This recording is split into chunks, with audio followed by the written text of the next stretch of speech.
तो इसमें part B के क्वेश्चन देख रहे थे। ये क्वेश्चन जो पार्ट बी में क्वेश्चन बता रहे हैं ना, ये क्वेश्चन में भी पार्ट सी में भी आ सकते हैं, मतलब सेक्शन सी में भी आ सकते हैं, और ये सब पार्ट में ये 5 नंबर के जो क्वेश्चन होते हैं उससे भी आ सकते हैं। तो ये क्वेश्चन काफ़ी इंपॉर्टेंट है, इनको स्किप मत करिएगा, ये बात ध्यान से रखिएगा, ठीक है। जैसे इसमें क्वेश्चन नंबर ये 19 इसमें कह रहा है कि a wire of length L is the form of circular loop A of 1 turn.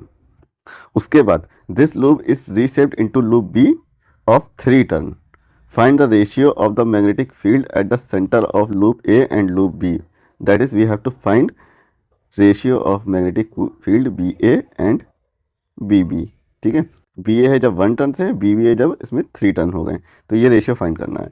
Basically magnetic field देख रहे हैं यहाँ पे 2 बातों पे डिपेंड कर रही है। एक तो देखिए मैग्नेटिक फील्ड होती है B = μ0/2I/R और ऊपर n से मल्टीप्लाई, है ना। तो इसमें क्या हो रहा है, हर बार इस बार टर्न 3 हो गई हैं, और जब टर्न 3 हो जाएगी तो रेडियस भी छोटी हो जाएगी। तो that is magnetic field is depends on n/r। ठीक है, इस बात पे डिपेंड करती है। अगर इस तरह से हम लोग करेंगे तो डायरेक्ट आंसर आ जाएगा 1:9। ठीक है, बट इसको सॉल्व करना होगा, 2 नंबर का क्वेश्चन है तो प्रॉपर सॉल्व करना है। तो सॉल्व कैसे करेंगे, क्वेश्चन नंबर 19 था ये, है ना। जो वायर की लेंथ है वो l है, बाद में इसको टर्न करके इसको r रेडियस का एक सर्कुलर लूप बना दिया गया है। ठीक है, तो L = हो जाएगा 2πr, तो यहाँ से R = हो जाएगा L/2π, है ना। तो magnetic field due to circular loop क्या होता है, BA, ये A लूप है, ठीक है। BA = हो जाएगा μ0/2I/R, R की जगह पर रख देंगे L/2π, ठीक है। ये अपॉन में जो 2π था ना, ये ऊपर चला जाएगा, ठीक। तो फिलहाल ये कट रहा है तो इसको काट ही देते हैं, तो ये हो जाएगा μ0I/L, ठीक है। ये इक्वेशन 1। अब इसी वायर को घुमा के 3 टर्न बना दिया गया है, 3 टर्न, है ना।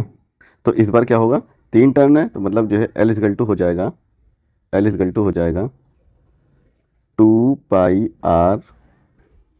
2πr इंटू 3, ठीक है। ये लूप B है, तो यहाँ से देखिए R = क्या निकल के आया, R = निकल कर आया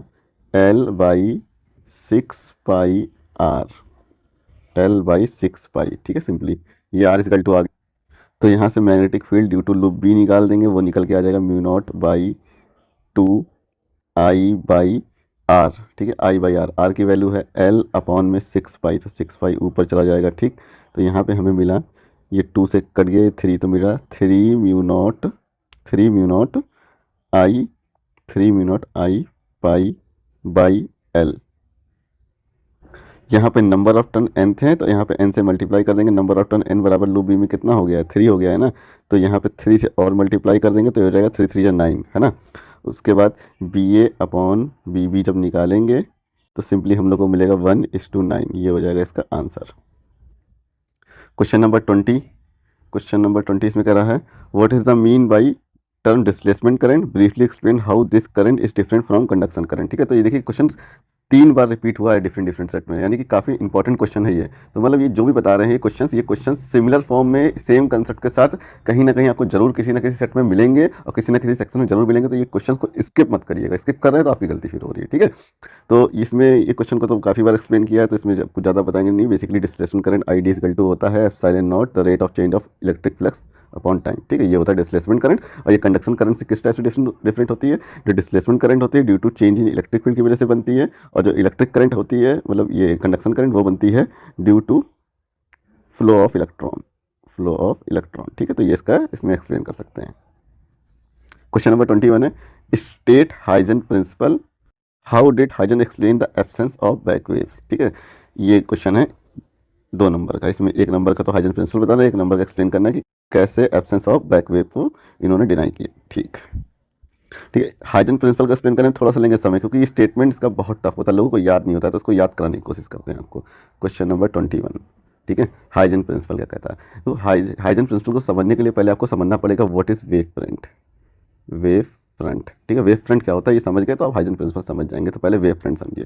देखिए जैसे ये एक लाइट सोर्स है, हमको पता है इस लाइट सोर्स से डिफरेंट खूब सारी रेस निकलेंगी, आपको पता है ये बात। यहाँ से ऐसे रेस निकलेंगी, यहाँ से ऐसे रेस निकलेंगी, यहाँ से ऐसे रेस निकल रही होंगी, यहाँ से ऐसे रेस निकल रही होंगी, है ना।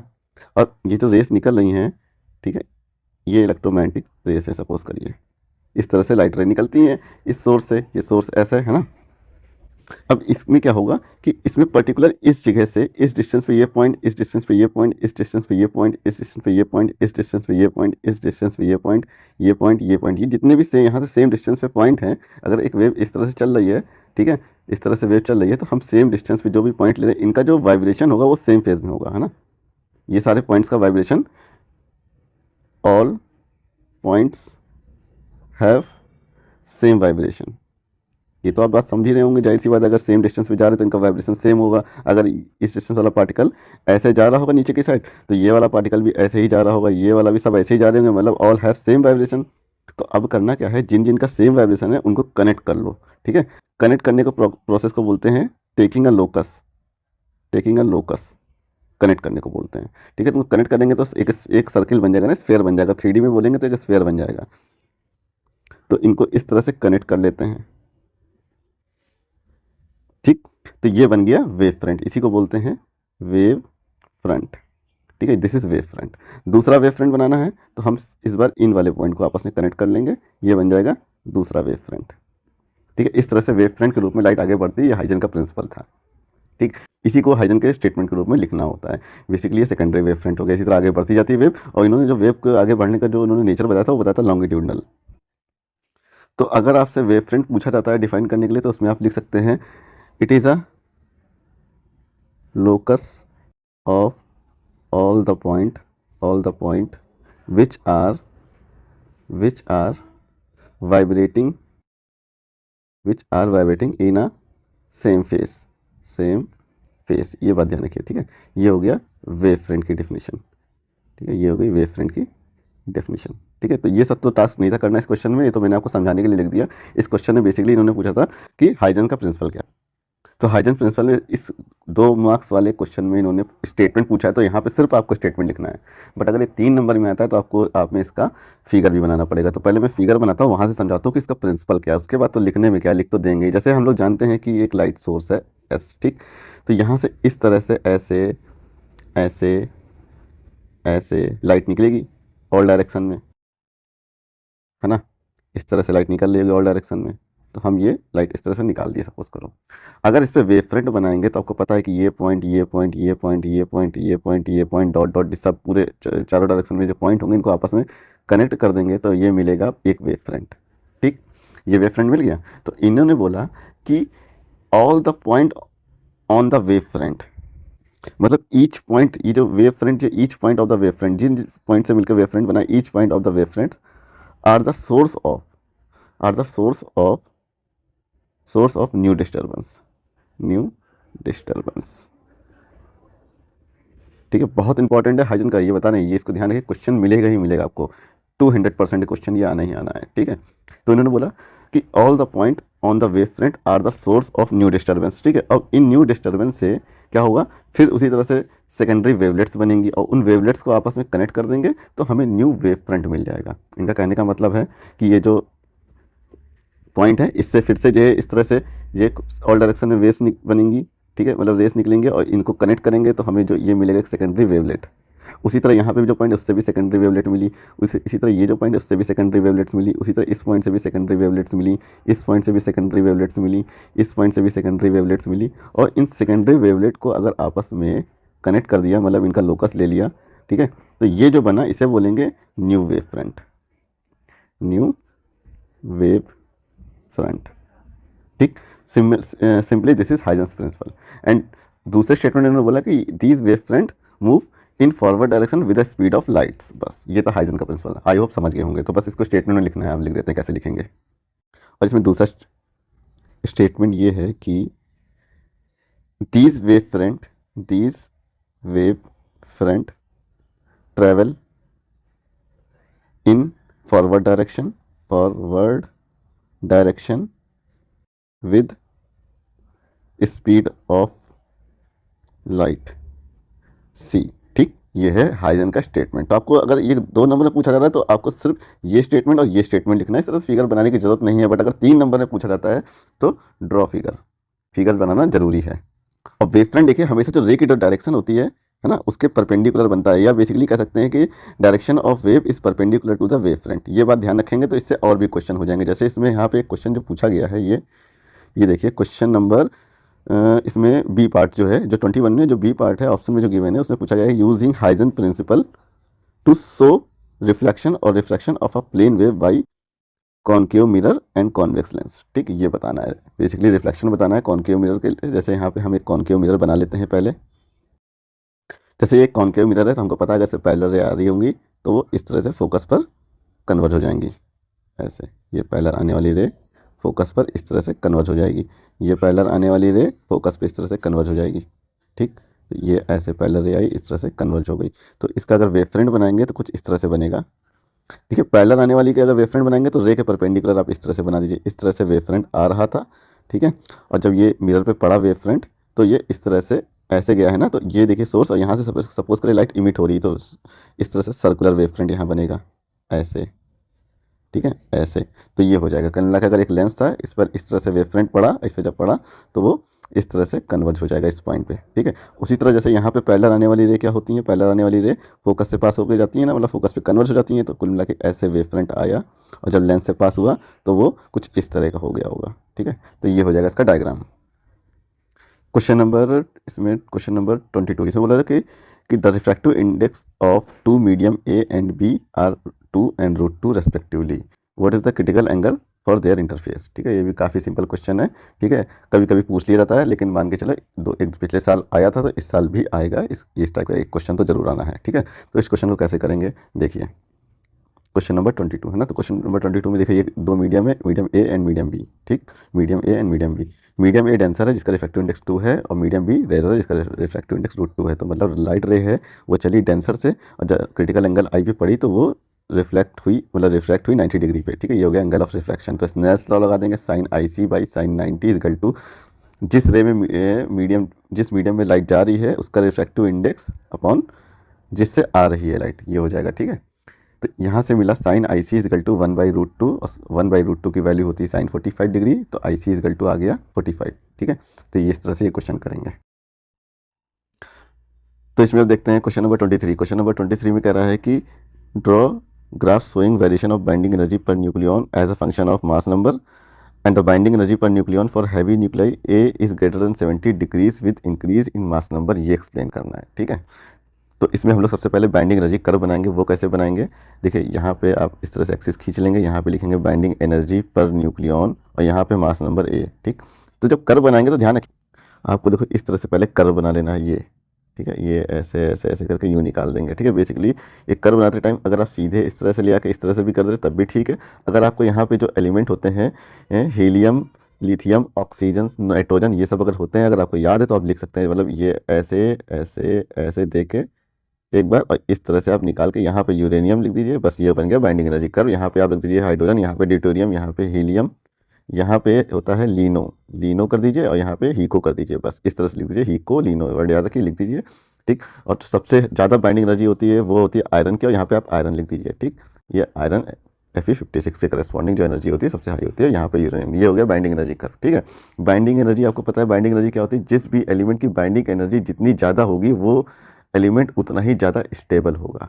ठीक, बाइंडिंग एनर्जी, क्योंकि वो जो बाइंडिंग एनर्जी होती है वो खर्च हो जाती है किसमें, उनको न्यूक्लियाई को बांध के रखने में यूज़ होती है। मतलब जब न्यूक्लियाई वो इस्टेब्लिश हुआ था, जब वो फॉर्म हुआ था, जब वो क्रिएट हुआ था, तो उस न्यूक्लियस के मास में कुछ कमी आई थी, डिफेक्ट हुआ था, और वो mass E equal to m delta mc² equation की वजह से के मतलब फॉर्म में कन्वर्ट हो गया एनर्जी में। ठीक है, वो एनर्जी कहाँ गई, वो एनर्जी जो अंदर कंस्टिट्यूएंट न्यूक्लियॉन्स थे इनको आपस में बांध के रखने में यूज़ हो रही है। तो जितनी ज़्यादा बाइंडिंग एनर्जी उतना ही ज़्यादा स्टेबल हमारा न्यूक्लियस।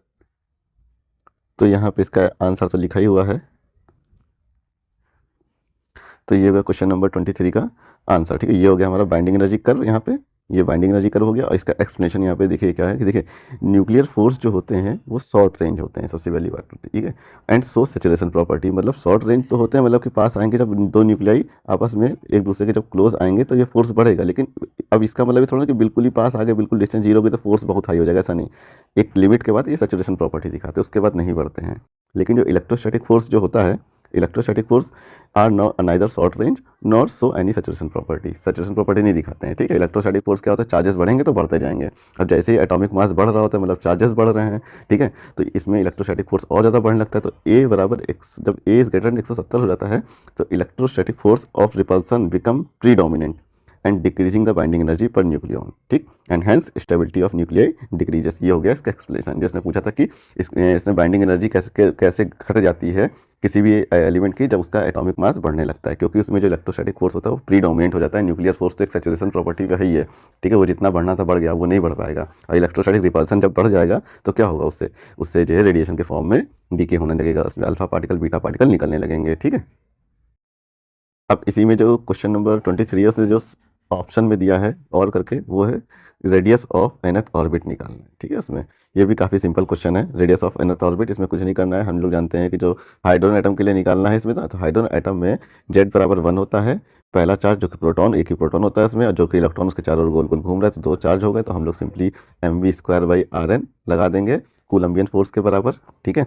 उससे हम लोग ये इक्वेशन बन जाएगी, इक्वेशन 1, ठीक। उसके बाद बोहर का सेकंड पोस्टुलेट लगा देंगे, बोहर का सेकंड पोस्टुलेट लगा देंगे तो ये इक्वेशन बन जाएगी, ठीक है। सेकंड पोस्टुलेट क्या है, mvrn इक्वल टू NH/2π, ठीक, ठीक है। इक्वेशन 1 और 2 को जब कंपेयर करेंगे तो हम लोग को जो फॉर्मूला मिलेगा Rn equal to n² h² ε0/π_me², ठीक। उसके बाद यहाँ से n बराबर इसमें से 1 हो जाएगा, h² इक्वल टू हो जाएगा 6.63 × 10⁻34, ε0 इक्वल टू हो जाएगा, ये सारी वैल्यू क्वेश्चन पेपर में मिलेंगी, ठीक है। 8.85 × 10⁻34 ये जब रखेंगे, ठीक है, मल्टीप्लाई करेंगे तो Rn इक्वल टू हम लोग को मिल जाएगा 0.53 n² एंगस्ट्रॉम, ठीक है। Rn equal to 0.53 n² angstrom. इसमें अगर हम लोग n बराबर 1 कर देंगे ना, अगर n बराबर 1 लिख देंगे तो R बराबर मिल जाएगा 0.53 एंगस्ट्रॉम। इसी को बोलते हैं बोर रेडियस। अगर बोर रेडियस लिखने को आता है तो ये लिखा जाएगा, ठीक है, यहाँ तक किया जाएगा, इसे बोलते हैं बोर रेडियस। अब क्वेश्चन नंबर 24 जो पूछा गया था ये है कि explain the role of diffusion current and drift current in the formation of depletion layer in PN junction, ठीक है। तो देखो इसको कैसे करेंगे कि जब पीएन जंक्शन बन रहा होता है, ये होता है पी टाइप, ये होता है एन टाइप, पी होता है हाई कंसंट्रेशन पे, ये होता है लो कंसंट्रेशन पे। तो ड्यू टू कंसंट्रेशन डिफरेंस होता क्या है कि यहाँ से पी और यहाँ से एन मूव करते हैं, ठीक। जब यहाँ से पी मूव करते हैं तो यहाँ पे क्या होता है कि यहाँ पे निगेटिव चार्ज क्रिएट होता है, और जब यहाँ से इलेक्ट्रॉन चले जाते हैं छोड़ के तो यहाँ पे पॉजिटिव चार्ज क्रिएट हो जाता है, ठीक है। अब होल क्या है, होल जा रहे हैं पी से एन जा रहे हैं ना, तो एक डिफ्यूजन करंट फ्लो होती है इस डायरेक्शन में, इसे बोलते हैं डिफ्यूजन करंट, ठीक। और जब इस तरह से फ्लो होती रहती है और जब यहाँ से होल छोड़ के गया तो यहाँ पे निगेटिव चार्ज क्रिएट होते जाएंगे, वैकेंसी है ना। और जब इलेक्ट्रॉन यहाँ छोड़ के जा रहे हैं तो यहाँ पे प्लस चार्ज क्रिएट हो जाएगा, जो कि फिक्स होते हैं, ये मूव नहीं कर सकते हैं, ठीक है। तो एक फील्ड बन जाती है ऐसे, ये एक फील्ड बन गई। और जब ये फील्ड बन जाती है तो ये फील्ड क्या करती है कि होल को ये पुश करती है वापस पी रीजन में, और ये इलेक्ट्रॉन को वापस एन रीजन पुश करती है। तो एक ड्रिफ्ट करंट इस तरह से फ्लो होती है आईडी, जो कि इसके डिफ्यूजन करंट के अपोजिट होती है। डिफ्यूजन करंट के अपोजिट होती है, दोनों करंट एक दूसरे के अपोजिट होती हैं। और एक टाइम ऐसा आता है जब ID diffusion current drift current के बराबर हो जाती है, ड्रिफ्ट करंट के बराबर हो जाती है, तो एक लेयर रीजन यहाँ बन जाता है, न्यूट्रल रीजन, जिसे बोलते हैं डिप्लेशन रीजन या फिर डिप्लेशन लेयर, ठीक है। इस तरह से ड्रिफ्ट करंट और डिफ्यूजन करंट अपना रोल निभाती हैं फॉर्मेशन ऑफ डिप्रेशन लेयर के रूप में, ठीक है। इसका आंसर भी यहाँ पे लिखा हुआ है, आंसर देख लीजिए, क्वेश्चन नंबर 24 है ना, ठीक है। Role of diffusion current in the formation of depletion layer in the PN junction, ठीक है। तो वही इसमें PN junction is form there is a difference in the number of charge carrier, कौन कौन से charge carrier, electrons and holes, ठीक है, ऑन बोथ साइड ऑफ, ठीक है, on both side. This difference cause holes जो कि पॉजिटिव चार्ज कैरियर होते हैं to move from the P side to N side, ठीक, एंड इलेक्ट्रॉन जो कि नेगेटिव चार्ज कैरियर होते हैं to move from N side to P side, ठीक है। हेंस डिफ्यूजन करंट फ्लो, ठीक है, डिफ्यूजन करंट फ्लो होने लगती है। As electron leave the N side they leave behind positive ions, जैसा कि बताया था अभी, and these ions do not move similarly when holes leave the p side, they leave behind negative ions which also do not move, ठीक, यहाँ पे leave word होगा, they leave behind negative ions. This create a region near the junction called depletion layer या depletion region which has fixed positive and negative charge ion. Because of this an electric field form across the junction. This electric field pushes electron in the p side. This यहाँ पे ये of नहीं होगा, ठीक है, हाँ तो बोल रहे थे this electric field pushes electron in the p side back toward the n side and holes in the n side back toward the p side and hence due to this movement drift current flow। इस movement की वजह से drift current flow होने लगती है, ठीक है। और एक टाइम ऐसा आता है जब drift current and diffusion current बराबर हो जाती है, तो उस न्यूट्रल उस जब वो जो न्यूट्रल रीजन बना होता है जिसे बोलते हैं डिप्लेशन रीजन, उसी को बोलते हैं डिप्लेशन लेयर फॉर्म हो चुकी है, ठीक। तो वही यहाँ पे लिखा हुआ है in the beginning movement of electron and holes due to diffusion is high while drift current is low, diffusion current is continue, electric field get stronger and drift current increases। देखो इलेक्ट्रिक फील्ड जैसे जैसे बढ़ेगी वैसे वैसे drift current बढ़ती जाएगी, क्योंकि ये जो ड्रिफ्ट करंट होती है वो इलेक्ट्रिक फील्ड पे ही डिपेंड करती है। At the end diffusion current and drift current become equal and the system reach stable state and this region is called depression layer. ये हो जाएगा इसका आंसर, ठीक है। तो इसमें इतना बड़ा भी लिखने की जरूरत नहीं, अगर आप इसे छोटा भी लिखते हैं, एक्सप्लेन कर देते हैं कि कैसे डिफ्यूजन कैसे ड्रिफ्ट करंट बन रही है, और एक टाइम पे दोनों इक्वल हो जाएंगी और वहाँ पे डिप्रेशन लेयर बन जाएगी, तब भी इसके 2 नंबर आपको मिल जाएंगे। इसके बाद इसमें है क्वेश्चन नंबर 25, ठीक है। 25 में पूछा जा रहा है कि explain the property of PN junction which make it suitable for rectifying alternating voltage, ठीक है। एंड उसके बाद लिखना है difference between half wave rectifier and full wave rectifier. बहुत सिंपल क्वेश्चन था। पहले तो इसमें एक्सप्लेन करना है कि जो पीएन जंक्शन डायोड की ऐसी कौन सी प्रॉपर्टी होती है जो रेक्टिफिकेशन के लिए काम आती है। उसके बाद हाफ वेव रेक्टिफायर और फुल वेव रेक्टिफायर में डिफरेंस लिखना है, ठीक है। तो इसका आंसर देखिए क्या हो जाएगा। इसमें देखिए जो पीएन जंक्शन की प्रॉपर्टी होती है कौन सी, जिससे फॉरवर्ड बायस में ये कंडक्ट करता है और रिवर्स बायस में ये नहीं कंडक्ट करता है। ये इसकी जो प्रॉपर्टी होती है, यही प्रॉपर्टी इसकी रेक्टिफिकेशन में यूज़ करती है। जब फॉरवर्ड बायस डायोड हो जाएगा तो वो वेव आउटपुट देगा, और रिवर्स बायस में यहाँ पे कुछ नहीं देगा, फिर फॉरवर्ड बायस में देगा, फिर रिवर्स बायस में कुछ नहीं देगा, ठीक है। तो ये प्रॉपर्टी इसकी यूज़ होती है और इसका यूज़ करके अल्टरनेटिंग वोल्टेज को रेक्टिफाई किया जाता है, ठीक है। तो उसके बाद इसमें डिफरेंस में क्या लिखेंगे, इनके डिफरेंस में लिख देंगे कि हाफ वेव रेक्टिफायर जो होता है वो आउटपुट देता है फॉर हाफ साइकिल के लिए, हाफ इनपुट साइकिल के लिए, लेकिन फुल वेव रेक्टिफायर जो होता है वो फुल साइकिल के लिए आउटपुट दे देता है, ठीक है। और जो हाफ वेव रेक्टिफायर होता है उसकी इफिशियंसी 40.6% होती है, और फुल वेव रेक्टिफायर की इफिशियंसी जस्ट डबल होती है जो कि होती है 81.2, ठीक है। ये 2 डिफरेंस लिख दीजिए, काफ़ी हैं। अब इसमें दूसरा जो सेट है सेक्शन बी, उसके क्वेश्चन देखते हैं। तो इसमें क्वेश्चन नंबर 19 कह रहा है कि एक alpha particle is projected with velocity v is equal to 3.0 into 10 की power 5 metre per second in i cap direction into a region, ठीक है, इन विच मैग्नेटिक फील्ड जो गिवन थी वो आई एंड जे रीजन में given थी, ठीक है, exist. Calculate the acceleration of the particle in the region i j k, ठीक है, ये बताना है। और यहाँ पे जो क्या कहते हैं mass ratio, charge mass ratio given है अल्फा पार्टिकल के लिए, वो देगा 4.8 इंटू 10 की पावर 7 कूलाम पर केजी, ठीक है। ये भी सिंपल क्वेश्चन है। इसमें बस आपको ये फॉर्मूला लगाना है, F is equal to Q V B sine theta. ये फॉर्मूला तो देखा होगा ना, वेक्टर फॉर्म में दिया है तो आप लगा दीजिए क्यू वी क्रॉस पी, ठीक है। वी भी दिया है, बी भी दिया है, इनका मल्टीप्लाई कर देना, ये हो गया क्यू, फिर F equal to M A लगा देंगे, और ये एम आ जाएगा यहाँ डिवाइड में, मतलब चार्ज बाई रेशियो जो गिवन है इसकी वैल्यू ये गिवन है, ठीक है। ये लगा देंगे, क्वेश्चन हो जाएगा सॉल्व। इसमें सिर्फ कैलकुलेशन करनी है, कुछ नहीं करना है। तो इसका सोल्यूशन यहाँ पे देखिए लिखा हुआ है 19 का, ये ठीक है। क्यू वी मल्टीप्लाई किया, फिर एफ बराबर एम ए लगा दिया, एम यहाँ पर ऑन में आ गया, ये मतलब चार्ज, ये ई बाई एम हो गया रेशियो ना, मतलब क्यू बाई एम मतलब चार्ज मास रेशियो, इसकी वैल्यू गिवन है, ठीक है। उसकी वैल्यू रख के मल्टीप्लाई कर देंगे तो फाइनल हमें आंसर मिल जाएगा इसमें, जो कि होगा 4.32 इंटू 10 की पावर 12, और जो फोर्स की डायरेक्शन होगी वो के कैप में होगी, ठीक है, क्योंकि जो प्लेन है आई जे उसके परपेंडिकुलर ही होगी फोर्स की डायरेक्शन, से के कैप लिखेंगे, ठीक है। ध्यान रहिए अगर आपने डायरेक्शन नहीं लिखी तो आधा मार्क्स आपका कट जाएगा। हाँ, तो क्वेश्चन नंबर 20 देखते हैं। इसमें क्वेश्चन नंबर 20 में कह रहा है कि consider and induce magnetic field due to changing electric field and induce electric field due to changing magnetic field, which one is more easily observe, ठीक है। जब इलेक्ट्रिक फील्ड में चेंज होगा तो मैग्नेटिक फील्ड बनेगी, ठीक है, मैक्सवेल इक्वेशन से ही हम लोग जानते हैं। और जब मैग्नेटिक फील्ड में चेंज होगा तो इंड्यूस इलेक्ट्रिक फील्ड बनेगी।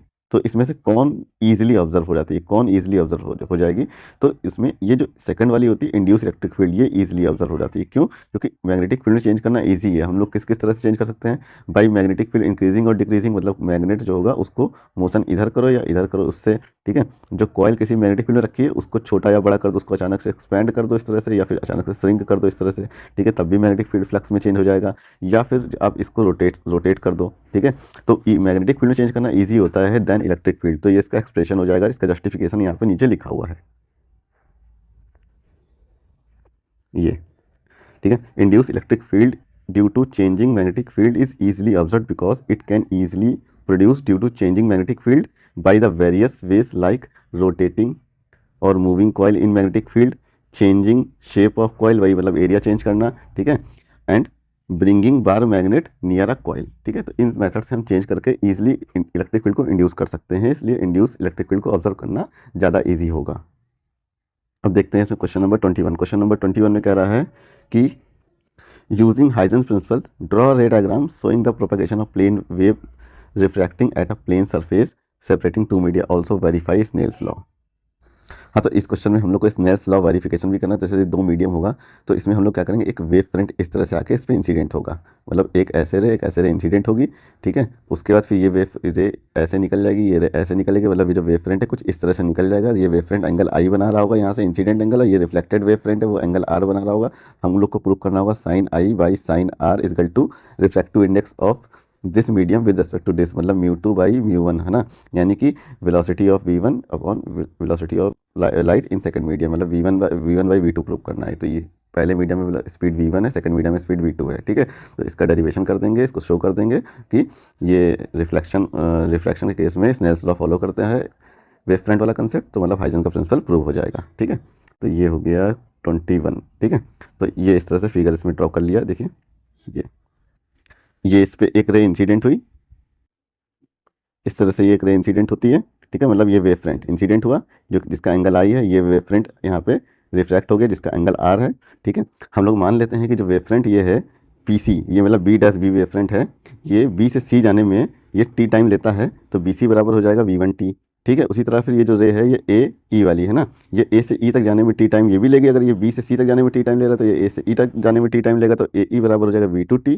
ठीक है, फिर जब हम ट्रायंगल ले लेंगे ए बी सी वाला ट्रायंगल ले लेंगे, इसमें साइन आई इज टू जब निकालेंगे तो साइन आई इज टू हो जाएगा बी सी बाई ए सी। उसी तरह ट्रायंगल ले लेंगे ए ई सी वाला, तो साइन आर निकालेंगे तो हो जाएगा ए ई बाई ए सी। उसके बाद sine I by sine R कर देंगे तो ये दोनों डिवाइड होकर कट जाएंगे, तो हमें मिलेगा सिंपली बी सी बाई ए ई। जो बी सी की वैल्यू है v1t1 और ए ई की वैल्यू है v2t2, तो इससे sine I by sine R prove हो जाएगा v1 v2। तो हेंस स्नेल्स लॉ प्रूव, मतलब जो हाइजेंस का प्रिंसिपल है वो रिफ्रैक्टिंग केस में भी लगता है।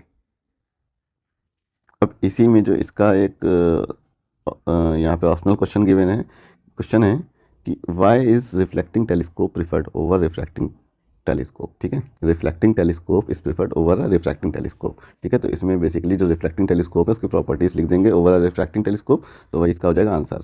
तो इसमें देखिए ये हो जाएगा, जो रिफ्लेक्टिंग टेलीस्कोप होता है ना उसमें क्रोमेटिक एब्रेशन नहीं होता है। ठीक है, क्रोमेटिक एब्रेशन बेसिकली रिफ्रैक्शन की वजह से होता है, जब अलग अलग कलरफुल इमेज बनने लगती है, ब्लरी इमेज बनने लगती है, जैसे आप 3D इमेज देखते हैं ना वैसी बनती है।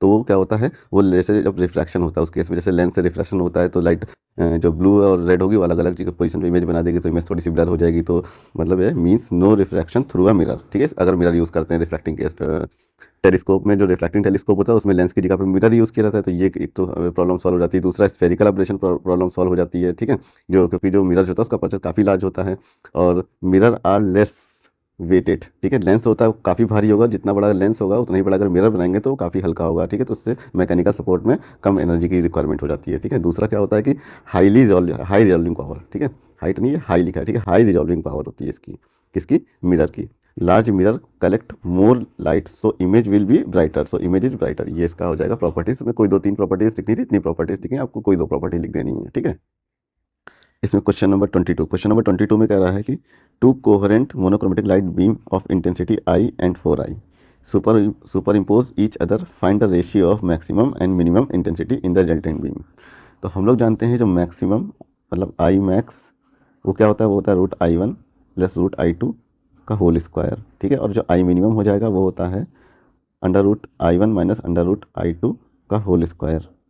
ठीक है, यही लगा देंगे और हमारा आंसर निकल आएगा। तो हम लोग यहाँ से अगर I2 कॉमन ले लेंगे तो मिलेगा √I1 बाई I2 प्लस 1, फिर यहाँ से भी I2 कॉमन ले लेंगे तो मिलेगा √I1 बाई I2 माइनस 1 का होल स्क्वायर, ये इसका होल स्क्वायर, ये फॉर्मूला लगा देंगे, आंसर हो जाएगा I1 है 4i और I2 है i। ठीक है, सिंपली यहाँ पे हो जाएगा 4/1 + 1, यहाँ पे हो जाएगा 4/1 - 1। ठीक है, तो इसका सोल्यूशन यहाँ पे लिखा हुआ है, ये हो जाएगा इसका आंसर, क्वेश्चन नंबर 22। ठीक है, ये I max by I minimum जो फार्मूला बताया था वो फार्मूला है ना, उसके बाद फिर I1 I2 रख देंगे तो मिलेगा 9:1, तो आई मैक्स इस टू आई मिनिमम हो जाएगा 9:1। क्वेश्चन नंबर 23 में कह रहे हैं कि the ground state energy of hydrogen atom is 13.6। What is the potential energy and kinetic energy of electron in the third excited state. तो पहले समझे ये एक्साइटेड स्टेट क्या होती है, नंबर ऑफ एक्साइटेड स्टेट। हम लोग जानते हैं ग्राउंड स्टेट की जो एनर्जी होती है, मतलब हाइड्रोजन एटम के लिए जो एनर्जी होगी होगी माइनस का 13.6 electron volt by N square. Ground state के लिए एन बराबर 1, एन बराबर 2 का मतलब होता है फर्स्ट एक्साइटेड स्टेट, मतलब ये ग्राउंड स्टेट में इलेक्ट्रॉन पड़ा था, अगर ये पहली वाली स्टेट में चला गया तो उसको बोलेंगे फर्स्ट एक्साइटेड स्टेट, ठीक है। दूसरी में चला गया उसको बोलेंगे सेकंड एक्साइटेड स्टेट यहाँ से। तो n बराबर 3 कर देंगे तो ये हो जाएगी सेकंड एक्साइटेड स्टेट, n बराबर 4 रख देंगे तो ये हो जाएगी थर्ड एक्साइटेड स्टेट, n बराबर 1 ग्राउंड, ये फर्स्ट एक्साइटेड, ये सेकंड एक्साइटेड, ये थर्ड एक्साइटेड स्टेट, इस तरह से बढ़ता चला जाता है सीक्वल, ठीक। तो इसमें बोला है थर्ड एक्साइटेड स्टेट के लिए मतलब n बराबर 4 कर देंगे, उसकी एनर्जी लिख देंगे, ठीक है। और हम लोग ये जानते हैं कि टोटल एनर्जी बराबर होता है माइनस का 2 times of potential energy, minus का साइन नहीं होता है, ठीक है, ये 2 times of potential energy simply. और काइनेटिक एनर्जी बराबर होता है प्लस का टोटल एनर्जी, टोटल एनर्जी में वो पॉजिटिव बनाते हो तो मिल जाती है काइनेटिक एनर्जी, ठीक है। तो ये कंसेप्ट लगा के हम लोग निकाल देंगे एनर्जी। और एक बात और इसमें ध्यान रखना है कि आपको ये जो डिफरेंट स्टेट की एनर्जी होती है ना, वो आपको अगर आप कैलकुलेट करके 13.6 डिवाइडेड बाई एन स्क्वायर से निकाल तो सकते हैं, लेकिन याद रखा करिए, ठीक है, क्वेश्चन ईजिली हो जाएगा, जल्दी हो जाएगा, टाइम बचेगा। 13.6 हो गई ग्राउंड स्टेट की, सेकंड की हो गई 4 पॉइंट समथिंग, ठीक है, 4.2 के आसपास, उसके बाद थर्ड की हो गई 1.51, फोर्थ की हो गई 0.85। कम से कम 5 तक तो याद, 4 तक तो याद रखना पड़ेगा आपको, ठीक है, 4 तक अगर याद हो रहा है तो याद कर लीजिए। तो फोर्थ की कितनी हो गई 0.85 हो गई ना, तो टोटल एनर्जी 0.85 हो गई, तो काइनेटिक एनर्जी भी 0.85 प्लस का हो जाएगा, और जो क्या कहते हैं पोटेंशियल एनर्जी इसका डबल कर दो तो 1.7 समथिंग आ जाएगी, ठीक है। और इसका सोल्यूशन वैसे भी नीचे कर रखे हैं, तो इसका सोल्यूशन देख लेते हैं। क्वेश्चन नंबर 22 था ना, क्वेश्चन नंबर 22, ठीक है। तो ये हो गई ग्राउंड स्टेट की एनर्जी जो कि हो गई माइनस का 13.6 अपॉन एन स्क्वायर, ये मतलब जनरल केस हो गया, ठीक है। ग्राउंड स्टेट के लिए एन बराबर 1 कर देंगे तो हम लोग को ग्राउंड स्टेट की एनर्जी मिल जाएगी 13.6, लेकिन हमें ग्राउंड स्टेट नहीं, हमें एन बराबर 4 मतलब थर्ड एक्साइटेड स्टेट से मतलब है, तो थर्ड एक्साइटेड स्टेट की एनर्जी हो जाएगी माइनस का 8.5, 0.85, ठीक है, 0.85 इलेक्ट्रॉन वोल्ट माइनस का। तो पोटेंशियल एनर्जी जब निकालना होगा तो वो 2 टाइम्स ऑफ टोटल एनर्जी हो जाएगा, जो कि हो जाएगा माइनस का 1.70 इलेक्ट्रॉन वोल्ट। और जब काइनेटिक एनर्जी निकालना होगा तो वो सिंपली होती है प्लस का टोटल एनर्जी, तो ये हो जाएगा प्लस का 0.85 इलेक्ट्रॉन वोल्ट, ठीक है। ये इसमें 2 नंबर का पूछा जा रहा है, तो बस इतना ही लिखना है। उसके बाद इसमें क्वेश्चन नंबर 24 है, इसमें पूछा गया है differentiate between intrinsic and extrinsic semiconductor, ठीक है। और इसमें ऑप्शन भी दिया है, बोला गया कि draw the circuit arrangement of V characteristics of PN junction diode in forward and reverse bias and plot of V characteristics, ठीक है। ये 2 क्वेश्चन गिवन है इसमें, तो ये हो जाएगा 24 क्वेश्चन। क्वेश्चन नंबर 24 में इंट्रिंसिक सेमीकंडक्टर ले लिया और ये एक्सट्रिंसिक सेमीकंडक्टर ले लिया, ठीक है। इसमें इनका डिफरेंस जो लिख देंगे तो हम लोग इंट्रिंसिक सेमीकंडक्टर बता देंगे कि जो प्योर सेमीकंडक्टर होता है, मतलब इसमें कोई डोपिंग नहीं होती है, ठीक है। और इसमें डोपिंग होती है, डोप होता है, इंप्योरिटी इसमें डोप की जाती है, एक्सेप्टर आइटम या डोनर आइटम इसमें डोप किया जाता है। जो इंट्रिंसिक सेमीकंडक्टर होता है इसकी जो क्या कहते हैं कंडक्टिविटी वेरी लो होती है, रूम टेम्परेचर पर, मतलब ये कोई यूज़ में जल्दी नहीं आता है, इसीलिए तो इंट्रिंसिक में जब डोपिंग करते हैं तो उसकी कंडक्टिविटी बढ़ जाती है, इसीलिए हम लोग एक्सट्रिंसिक सेमीकंडक्टर यूज़ करते हैं डिवाइस बनाने में। तो एक्सट्रिंसिक में लिख देंगे highly conductivity at room temperature. Intrinsic semiconductor में जो इंट्रिंसिक चार्ज कैरियर होते हैं, मतलब होल्स और इलेक्ट्रॉन, मतलब पी टाइप में, पी टाइप जो होता है, मतलब पी इसमें इंट्रिंसिक में तो पी टाइप एन टाइप होता ही नहीं है। इंट्रिंसिक सेमीकंडक्टर अपने आप में एक सेमीकंडक्टर होता है जिसमें number of holes and number of electrons बराबर होते हैं, ठीक है ये। और जो एक्सट्रिंसिक सेमीकंडक्टर होता है इसमें तो ये तो 2 टाइप के होते हैं, एक होते हैं पी टाइप, एक होता है एन टाइप, एक होता है एन टाइप, एक होता है पी टाइप। तो पी टाइप में होते हैं होल्स, एन टाइप में होते हैं इलेक्ट्रॉन्स, और ये नंबर ऑफ इंट्रिंसिक से ये semiconductor number of charge carriers मतलब NH is not equal to N, ये बराबर नहीं होते एक्सट्रिंसिक सेमीकंडक्टर। पी टाइप में NH ज़्यादा होते हैं और एन टाइप में Ni ज़्यादा होते हैं, ठीक है। Ni मतलब नंबर ऑफ इलेक्ट्रॉन जो है डोमिनेट करते हैं। इनका सर्किट डायग्राम कैसे बनेगा, इनका सर्किट डायग्राम देखिए ये बना है, फॉरवर्ड बायस में बना दिया है मैंने ये वाला, जिसमें प्लस पॉजिटिव टर्मिनल को मैंने पी टाइप से कनेक्ट कर दिया, निगेटिव टर्मिनल को एन टाइप से कनेक्ट कर दिया है, ठीक है। इसी तरह इसका अगर हम लोग जो है रिवर्स बायस में डायग्राम बनाएंगे तो वो भी कुछ इसी तरह से बन जाएगा, ये रिवर्स बायस में बन जाएगा इसका डायग्राम। बस इसमें करना क्या होगा कि यहाँ पे ये जो डायोड है इसको हटा के इसको रिवर्स बायस में कर देना है ना, इसको तो रिवर्स बायस में कर देंगे इस तरह से, यहाँ पे एक डायोड रिवर्स बायस में लगा देंगे ऐसे, ये हो गया N, ये हो गया P, ठीक है। तो इस बार P वाले को नेगेटिव टर्मिनल से कनेक्ट कर दिया और N वाले को पॉजिटिव टर्मिनल से कनेक्ट कर दिया, तो ये जो डायोड बन गया, ये डायोड बन गया रिवर्स बायस, इसको लिख देंगे रिवर्स बायस डायोड, ठीक है।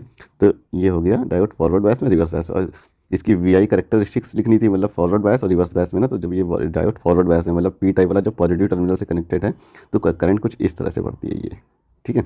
ये हो गया FB कैरेक्टरिस्टिक्स। और जब निगेटिव टर्मिनल से P टाइप को कनेक्ट कर देंगे V माइनस से, तो इस तरह से कुछ ये इसे बोलेंगे रिवर्स बायस, ठीक है। यहाँ पे करंट जो होती है वो माइक्रो एम्पियर में होती है, यहाँ पे जो करंट होती है फॉरवर्ड बायस में वो मिली एम्पियर में होती है। इन सब बात का ध्यान रखना है, ठीक है। इस तरह से आपको बनाना है रिवर्स बायस में कैरेक्टरिस्टिक्स और फॉरवर्ड बायस में इस तरह से आपको बनाना है, ठीक है। तो इसमें भी एक सेट और बचा है, इसमें लगभग लास्ट पार्ट इसका और बनाएंगे, उसमें करीब 8 से 9 क्वेश्चन और बता देंगे। तो इसमें जो शॉर्ट क्वेश्चन है वो सारे समाप्त हो जाएंगे और उसमें से बोर्ड के देखने आपको काफ़ी क्वेश्चन फंसेंगे, चाहे वो ऑब्जेक्टिव ले लीजिए, चाहे वो आप पार्ट बी में ले लीजिए, चाहे वह अदर किसी पार्ट के सब पार्ट में क्वेश्चन कहीं ना कहीं उस तरह के उसी पैटर्न के क्वेश्चन मिलने ही मिलने हैं, ठीक है। तो अब इसका नेक्स्ट पार्ट बाद में, तो ये इसका हो जाएगा फॉरवर्ड बायस और रिवर्स बायस में वीआई कैरेक्टरिस्टिक। तो ठीक है, अगर वीआई कैरेक्टरिस्टिक पूछी जाए तो कुल मिला के आपको इस तरह से वीआई कैरेक्टरिस्टिक इसकी बना देनी है, ठीक है। तो ये हो जाएंगे क्वेश्चंस पार्ट बी के इंपॉर्टेंट क्वेश्चन, जो कि शॉर्ट आंसर में पार्ट सी में भी पूछे जा सकते हैं। इससे पहले मैंने पार्ट 1 इसका और पार्ट 2 मैंने चैनल पे डाल दिया है, उसको आप देख लीजिएगा। और अभी कुछ क्वेश्चंस और बचे हैं, लास्ट वीडियो इसका और डाल देंगे, तो कंप्लीट शॉर्ट क्वेश्चंस का पैटर्न जो भी फिजिक्स में पूछा जाएगा बोर्ड 2025 में वो आउट हो जाएगा, ठीक है। इसी से रिलेटेड क्वेश्चन होंगे, ऐसे ही क्वेश्चन पूछे जाएंगे और ऐसे ही आंसर आपको लिखना है। ज़्यादा हैवी या ज़्यादा बड़ा बना के लिखने की जरूरत नहीं, जितना पूछा जा रहा है उतना ही आंसर दीजिए, काफ़ी है।